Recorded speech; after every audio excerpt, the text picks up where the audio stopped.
Okay, very good. Okay. Can you introduce yourself, please, and tell us your background, please? Sure. My name is John Eastman. I'm a professor of constitutional law and former dean at the Chapman University Fowler School of Law. I'm also serving this year as a visiting scholar at the University of Colorado at its Benson Center, and I'm a senior fellow at the Claremont Institute. Thank you. Professor Eastman, I believe you're going to talk to us today about the Electoral College process and how that affects the legislature here. Sure. Thanks very much. And Chairman Ligon and the members of the subcommittee, thank you for inviting me to testify at this very important hearing. My scholarly work and expertise have always revolved around the structural provisions of the federal Constitution. And because of that, similarly, 20 years ago, I was invited to testify before the Florida legislature as they were dealing with issues similar to what you're dealing with now. At that time, no one had given much attention, scholarly or otherwise, to the role the Constitution assigns to state legislatures in determining the manner of choosing electors. And it's a little bit foreign to us now because we haven't really done what the Constitution authorizes fully for a very long time. The last time the issue really came up was in the election of 1876, and I don't think any of us, maybe Mayor Giuliani, I don't think any of us were around back at that time. But in the wake of that controversy, Congress passed the Electoral Count Act of 1887, and which aimed to clarify some of the processes. That act, too, didn't get much attention until the 2000 election down in Florida. And before we really got into the intricacies of that act, the Supreme Court's resolution of the case in Bush versus Gore kind of ended the matter. But since then, there's been a whole lot of scholarship done. And most of it is confirmed with the written testimony I gave to the Florida legislature there. And it's that process that I want to focus on. Let me begin with the relevant provision of the U.S. Constitution that, Ray, you talked about earlier in your testimony this morning.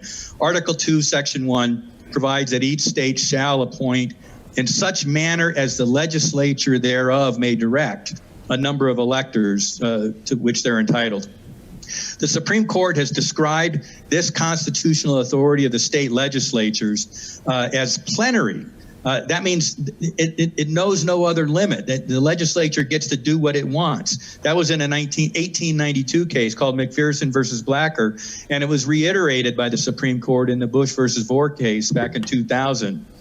It even is noted that whatever provisions may be made by statute or by the state constitution to choose electors by the people, there is no doubt that the federal Constitution gives the right to the legislature to resume that power at any time. That's again McPherson, and the Bush versus Gore decision reiterated that.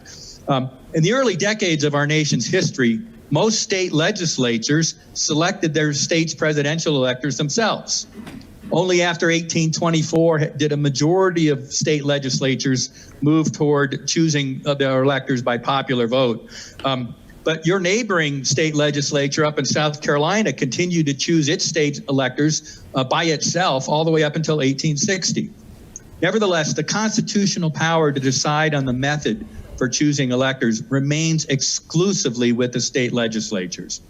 Now, to be sure, the authority to take back that power and appoint electors at any time, as the Supreme Court said in McPherson, would likely not allow a legislature to pick its own slate of electors after the results of a fair election, which had been conducted pursuant to the legislature's existing statutory procedures, merely on the ground that the legislature didn't like the outcome that the popular vote had chosen. As the Supreme Court said in Bush versus Gore, when the state legislature vests the right to vote for president in its people, the right to vote as the legislature has prescribed is fundamental. But that's not the case when the existing procedures are not followed. And when significant statistical anomalies and other evidence raising serious questions about voter fraud and about whether the election was fair. In such cases, the manner for choosing electors set out by the legislature was not followed. The constitutional default of the legislature exercising its plenary power, or rather resuming that power, is therefore again brought to the forefront. As the court noted in Bush versus Gore, the right to vote in election for presidential electors is fundamental when done in the manner the legislature has prescribed. Now, what you've been hearing today is a lot of testimony about how the statutes that you had prescribed for the manner of choosing electors were not complied with. By the way, this is all in perfect line with federal statutory authority as well. Section 2 of Title 8 provides that whenever a state has held an election for the purpose of choosing electors and has failed to make a choice on the day prescribed by law, the electors may be appointed on a subsequent day in such manner as the legislature of such state may direct. The failure of state election officials to follow the manner you had set out in statutes in conducting this election, as well as the intermingling of illegal and legal ballots in significant enough numbers that the election can't be validly certified, quite simply means that the state has failed to make a choice on election day in accordance with the manner that you prescribed.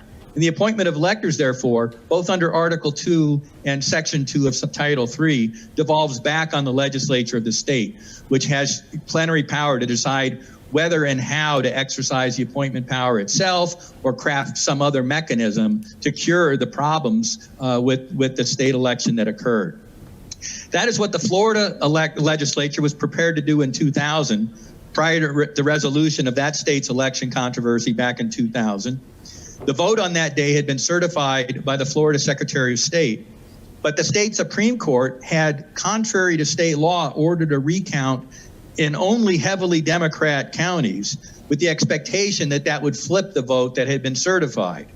The relevant committees in the Florida legislature, both houses, crafted identical resolutions that would allow the legislature to reclaim its plenary power of choosing its own slate of electors. Those resolutions passed out of the relevant committees, and they were already scheduled for floor votes where they were expected both to pass when the Supreme Court issued its decision in Bush versus Gore, making that unnecessary. Violations of Georgia election law here, which is to say the manner that the Georgia legislature has established for choosing the president electors, are numerous. As you've been hearing testimony all day today, the number of underage individuals who are allowed to register contrary to the statutory authority amounts allegedly up to approximately 66,000 people. 2,500 people who are convicted and incarcerated felons were allowed to vote and have those votes counted contrary to state law. Proofs of identity that are required under state law were not complied with.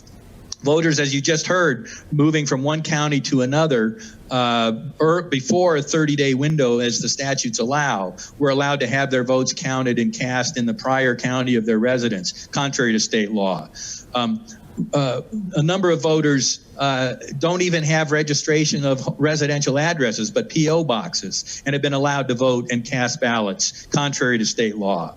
I think the biggest one is a result of the March 2020 settlement agreement that was entered into with your Secretary of State and certain Democrat committee challengers that effectively altered the signature verification process for your absentee ballots in ways that are contrary to state law.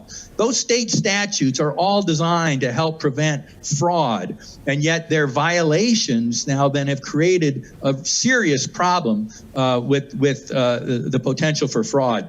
Just on the absentee ballots itself, the signature verification process normally results in the rejection of about 3 to 4% of absentee ballots for failing to include a residential address or for signatures that clearly do not match those on registration.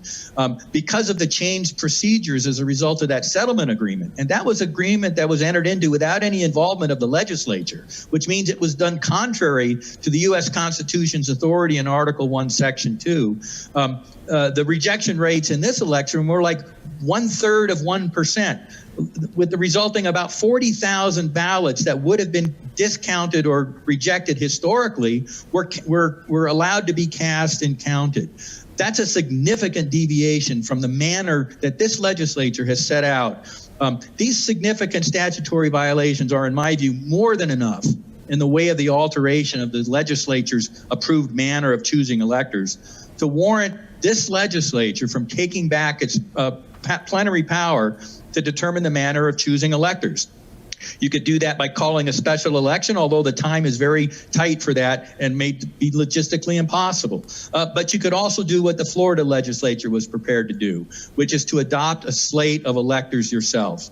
And when you add in the mix of the significant statistical anomalies and sworn affidavits and video evidence of outright election fraud, I don't think it's just your authority to do that, but quite frankly, I think you have a duty to do that, to protect the integrity of the election here in Georgia. These violations, combined with the significant evidence of fraud, in my view, strongly support the conclusion that something is amiss here, and that the legislature simply must investigate, as you're doing with this hearing today. And then if there's a result of this investigation, you're convinced that the election was conducted contrary to state law and too fraught with the risk of fraud to be properly certified, then you should exercise your prerogative to legislatively designate a slate of electors more in line with what the evidence of what actually happened on Election Day by valid votes demonstrated.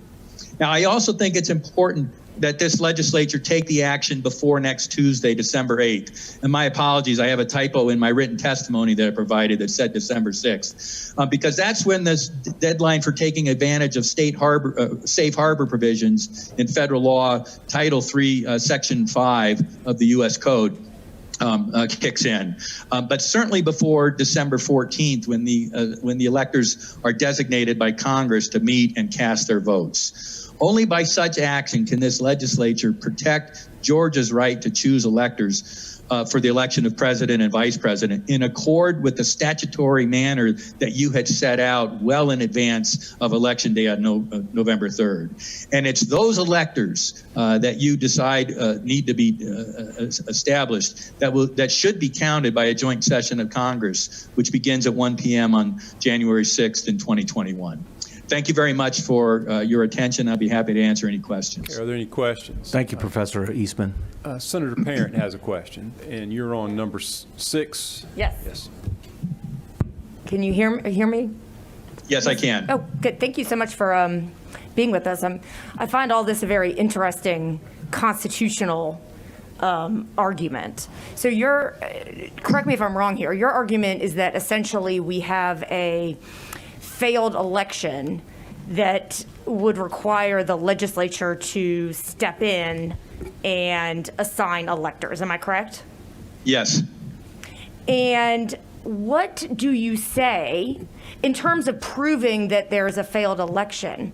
What do you say to what's been laid out by our Secretary of State, Governor, Attorney General Barr, and the courts? Because right now there have not been, as far as I'm aware, proof of the number of ballots that would be required to have been problematic to switch the election and call it a failed election. I don't know where the evidence is. What do you say to that? Well, there are two issues here. There's one, this extent of the fraud in the casting of ballots, and the other, which is undisputed, the failure to comply with the statutory scheme that this legislature had sent out. You can say that there's no fraud whatsoever, but if the statutory scheme is not followed, the manner of choosing electors set out by this legislature, which has the sole authority to decide what that manner is not violated. It has been violated, okay. And therefore the election is invalid, even without any evidence of fraud. Well, can I ask you what is the statutory scheme that, in your opinion, was not followed? Well, I recited several of the provisions of the state statutes that were not complied with in my testimony. I don't have your testimony, sir. I apologize. Yeah, no, that's all right. So I think the biggest one was the change in the signature verification process on absentee ballots. That was done as a result of a settlement agreement. I'm aware that did not invoke the legislature. Right. Now, the problem with that is you had a judiciary and you had executive officials changing the statutory mechanism. The only authority to do that is the legislature. So I understand and the legislature did not do that. I understand the argument. Can I, and I apologize for interrupting. I just want to get sort of the things I'm really focused on answered. So the Secretary of State's position is that the law was not changed. They just, essentially, they said this is how we're going to do it to ensure uniformity under the law through guidance to the counties, and the law wasn't changed. Well, I mean, I've looked at the statute and I've looked at the consent decree, and the consent decree very clearly allows signature verification only of the signature on the application for absentee ballot, whereas the law requires signature verification of both the signature on the application and the signature on file with the registration card. But sir, isn't that what we did? That change from or to and is a significant change. I do believe that the procedure is you check them both, so there's signature verification 2 times. Not according to the consent decree. It says or.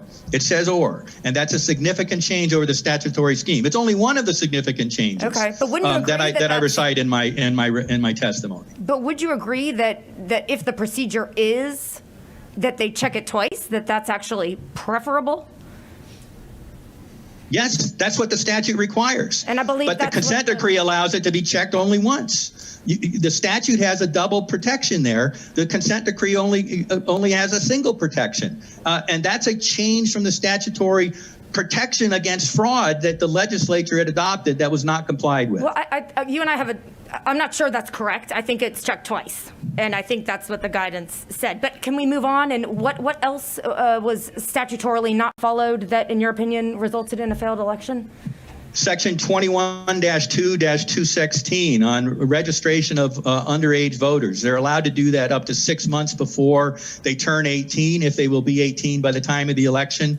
That was not complied with. People were allowed to register to vote more than a year ahead of their 18th birthday. That looks like more than 66,000 people were illegally allowed to register and vote in violation of that statutory scheme. Felons were allowed to vote in violation of the statutory scheme. The failure to check voter identity was, requirements of state statutes were violated. Those violations of the state statute, and let me give a comparison. In North Carolina in 2018, in the congressional district number 9 there, somebody violated state statutes by doing ballot harvesting that was not allowed under Florida law. Nobody demonstrated or proved that any of those harvested ballots had been illegally cast by people who weren't proper voters. Mm-hmm. Nevertheless, the violation of the state law was enough for the state election board to order a re-election as a result. I think the same thing has gone here with these violations of the state statutes. And if I may very briefly wrap it up. Yeah, thank you, Mr. Chairman. I'm aware of the North Carolina situation. I think the difference that at least I feel is I haven't seen any evidence of any of the things that you're talking about. So we would need some sort of court intervention. We would need a successful lawsuit. We would need the state elections board to take action the way you described happened in another state. And right now what we have is in our law 21-2501F, where the legislature has decreed that the candidate receiving the most votes is who the electors will represent. That's what we have in our law. Well, with all due respect, the candidate receiving the most votes in an election conducted in according with all the other provisions of your state election law. When that was not done, you don't have a valid election. And this is exactly what happened in Florida when the state Supreme Court started ordering things on recounts that were contrary to state law. The Florida legislature didn't wait for a determination of a court to say our state law was violated. They made that determination themselves and passed resolution to protect their electoral votes. I mean, and it is their sole authority under Article 2 of the Constitution to do that. So there's a lot of fraud that even the Attorney General of the United States has not found? I'm confused. I'm sorry. And well, no, you went back to the very first point you made. There doesn't have to be evidence of fraud, although I think there's rampant evidence of fraud, as you've been hearing all day today. The mere violation of your state statutes is sufficient for this to be an invalid election and to return the power to determine the manner of choosing electors to this body. Senator Jones. Dr. Eastman, it's Burt Jones, Jackson, Georgia. Appreciate you being here today. And I appreciate you educating the members of the committee here on constitutional law, which I'm sure most of us needed to hear. But with the argument that we've been presented as far as the irregularities with the voting and also the consent order that our Secretary of State went into as well back in March. With us also having another election coming on the horizon on January 5th, with all these questions swirling around the November 3rd election, wouldn't it be in our best interest to try to correct these things as a legislative body before the January 5th election runoff? I do think it would be in your interest and the interest of the voters of Georgia to fix this, to make clear what the statutes say. And when the consent decree, if as I read it, is contrary to your state statutes, to determine that that consent decree has no validity over the operation of the legislature.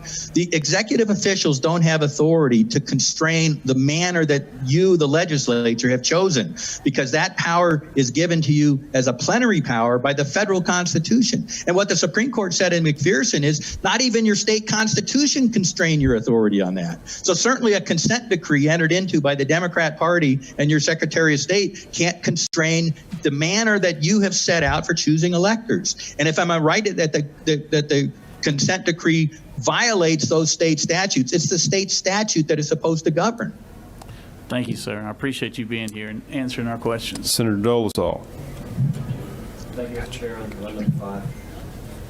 Should have that memorized by now, probably. That's right. Dr. Eastman, thank you for joining us. I want to unpack this settlement agreement a little bit relative to what it changed in our law.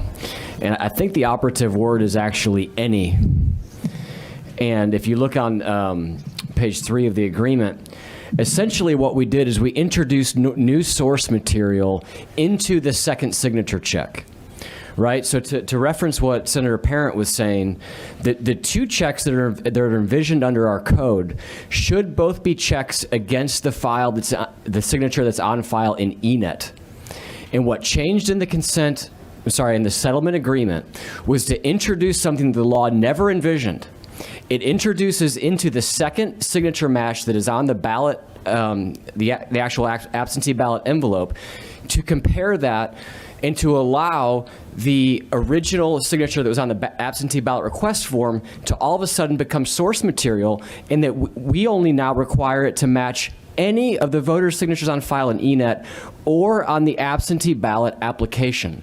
Our law never envisioned comparing the signature on the ballot with the signature on the ballot application. So essentially what we did was we ignored the double check, because by allowing the first check to essentially match the second check, we only have one check. And the law, to Senator Parent's point, should have two checks against that signature that's on file in ENET. And if we wanted to change that, then we should have dealt with this in June when we were sitting in this building to continue our session this year, and we could have had that debate. But what happened here is a fundamental shift in the signature match process that was passed by this legislative body, and it does fundamentally change the source material and essentially moves it from two checks down to one check. So I know you said that the operative word is or, really the operative word is any, that we're now only requiring a match of any signature, not the signature that the statute actually calls for.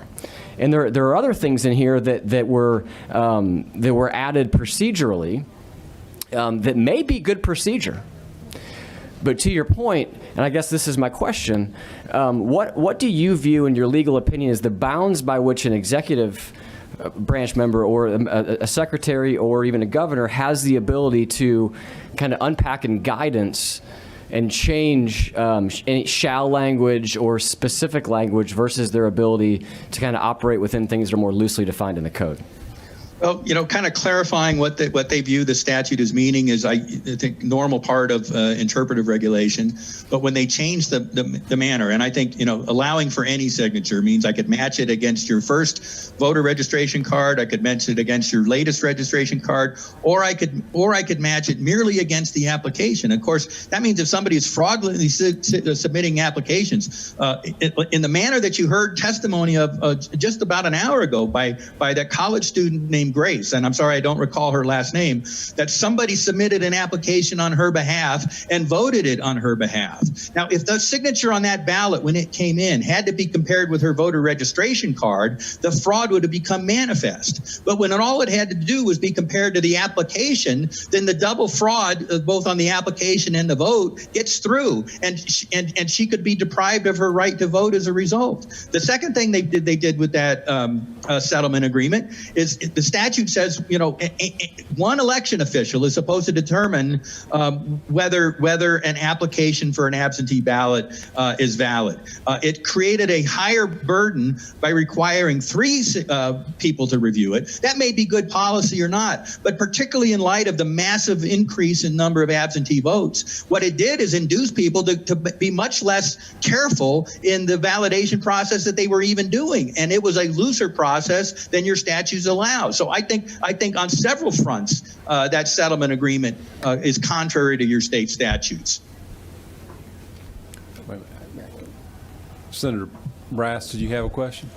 He raised a question. All right. Go ahead, Senator. Thank you. I recognize you. So, Professor, I disagree with you in terms of your interpretation of the consent agreement, but we're going to kind of move on from that because I do want to talk about the whole idea of this check, that somehow it's a fraudulent check if you compare the ballot signature to the application signature. I just want to focus on that. You are aware that under Georgia law that the application signature has to be checked against the original registration card or the most current update that the Board of Elections has.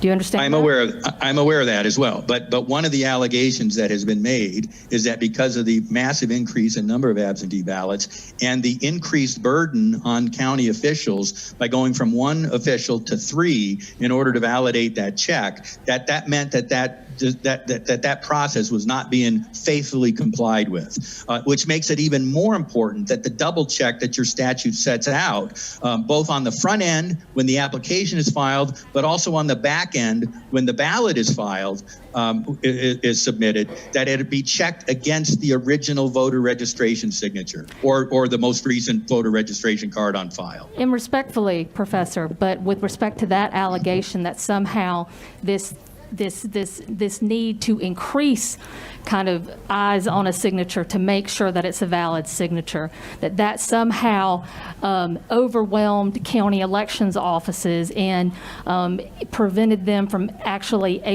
being able to do the appropriate check in terms of a signature match. That's just an allegation that has absolutely no evidence attached to it. Isn't that correct? Well, it's been an allegation that's been made. I'm not here to talk about the evidentiary proof of it. What I can confirm is that the settlement agreement doesn't, the statute requires the check against the registration signature at both phases, the application phase and the ballot verification phase. The settlement agreement allows that signature verification to be done either against the registration signature or the application signature. There's a double check built into the statute. There's only a single check built into the settlement agreement, and I think that violates state law. One final. Professor, are you a member of the Bar of Georgia? No, I'm not. Okay, thank you.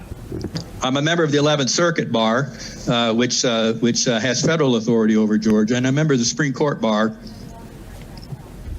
Thank you. Ms. Smith, are there any other questions? Okay. Yes, Mayor, please, Giuliani. Professor, it's Rudy Giuliani, who does remember that election in 1876. Sorry about that, Mayor. Vaguely. Professor, is it possible for the legislature, if they assume the authority that is theirs under the Constitution, could they make findings? They could, of course. Fact, based on they could make findings. For example, based on the investigations they've conducted today. They had evidence presented today. They've had affidavits presented today. Assume they had fulsome evidence of 3 or 4 violations. Could they make those findings? They could. And I would encourage them, if they were to take this step with the resolutions I have recommended, that they preface the resolution with a set of findings. And Professor, what, presumably, action like this will be challenged in the Supreme Court. Should they take this action or some other legislation? How do you see that argument? Well, it could get to the Supreme Court, or it could be presented to Congress at the joint session of Congress when they begin opening the ballots and counting the ballots. And if you have the governor's certified slate of electors and a legislative certified slate of electors, unfortunately, Section 15 of Title III is embarrassingly ambiguous about which of those slates of electors ought to be counted.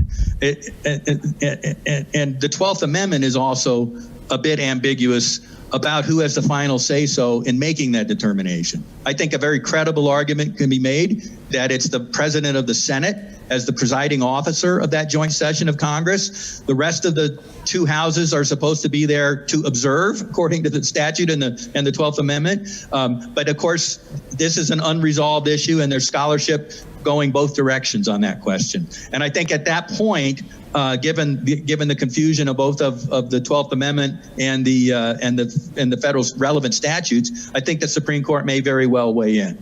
Now, if they do, in fact, have a rational basis for their decision, either based on the law, as you pointed out, or based on factual findings as well, isn't it likely, assuming that that's correct, that the Supreme Court would recognize the power that was being granted to the state in this area and give it some degree of deference?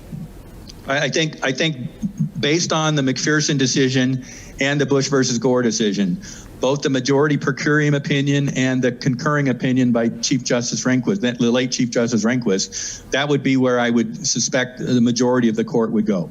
Thank you, Professor. Thank you. All right. Yeah. Senator Heath. Thank you, Mr. Chairman and Professor. Thank you for your presentation. I'm sorry. Okay.